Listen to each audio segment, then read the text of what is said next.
How to delete photos in Adobe Lightroom. Hello, welcome to this channel.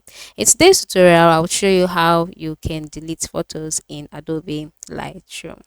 So this is very simple.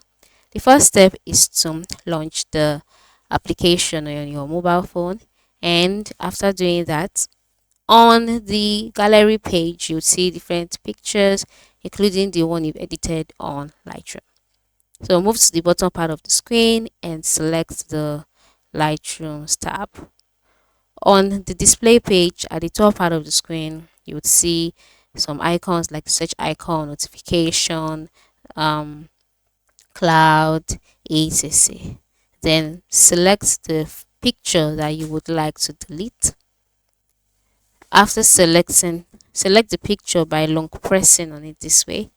And then by doing that, at the bottom part of the screen, you would see some icons such as add to, paste, edit, info, share, delete. So select delete. You'll be asked if you're sure that you would like to delete this photo.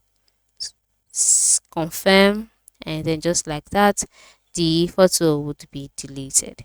To delete multiple photos, long press on as many as possible, and then move to the bottom part of the screen again, select delete, confirm, and then just like that the photos would be deleted.